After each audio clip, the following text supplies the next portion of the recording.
સુરતમાં પાલ વિસ્તારમાંથી મોટી છેતરપિંડીનો કેસ સામે આવ્યો છે। વિદેશ જવાનું સપનું બતાવી એક ટ્રાવેલ એજન્ટે 13 જેટલા લોકો પાસેથી ₹2.13 કરોડની ઠગાઈ કરી હોવાનો આરોપ છે। પાલ પોલીસે આ મામલે મહાકાલ ટ્રાવેલ્સના એજન્ટ વરુણ રાજુભાઈ પરમારની ધરપકડ કરી છે।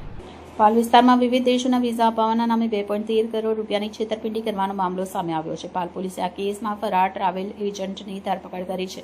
આરોપી વરુણ રાજુભાઈ પરમારને પાલ પોલીસે ઝડપી પાડ્યો છે। તે મહાકાલ ટ્રેલ્સ નામની ટ્રાવેલ એજન્સીનો એજન્ટ છે। આરોપી પરમારે ફિનલેન્ડના વર્ક પરમિટ વિઝા અને કેનેડાના પરમિટ વિઝા અપાવવાના નામે 13 જેટલા લોકો પાસેથી ₹2.13 કરોડની રકમ લઈ છેતરપિંડી કરી હતી।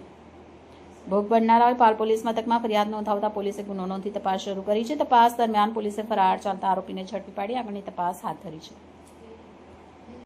પાલ પોલીસ સ્ટેશનની અંદર વિઝા ફ્રોડનો કેસ પાછલા દિવસમાં રજીસ્ટર કરવામાં આવેલો હતો, જેમાં કુલ 23 જેટલા અલગ અલગ ક્લાયન્ટ્સના 39 લાખ રૂપિયા લઈ જે પરમિટ વિઝા છે એ આપવામાં આવેલ ન હતા।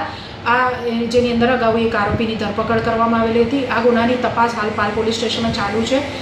જે દરમિયાન વરુણભાઈ રાજુભાઈ પરમાર નામનો ઈસમ જે પોતે પણ વિઝાનું કામ કરે છે, તેની સંડોવણી જણાઈ આવતા પાલ પોલીસ સ્ટેશન દ્વારા તેની ધરપકડ કરી રિમાન્ડ લઈ ઇન્વેસ્ટિગેશનની કાર્યવાહી આગળ ચાલુ કરવામાં આવી છે। આ ગુનાની વિગત જોઈએ તો વરુણભાઈ રાજુભાઈ પરમાર જે છે તેમણે લગભગ 13 જેટલા અલગ અલગ ક્લાયન્ટ્સ પાસેથી ફિનલેન્ડ અને કેનેડાના વિઝા અપાવવાના બહાને 2.13 લાખ રૂપિયા જેટલી માતબર રકમ કેશ તથા પોતાના એકાઉન્ટમાં લઈને આ જે ક્લાયન્ટ્સ છે તેમને કોઈપણ પ્રકારના વિઝા પરમિટ વગેરે પૂરા પાડેલ ન હતા। તપાસ દરમિયાન તેમની સંડોવણી જણાઈ આવેલ, જેથી પોલીસ દ્વારા તેમની ધરપકડ કરી આગળની કાર્યવાહી કરવામાં આવેલ છે। આરોપી ક્યાંથી ઝડપાયો?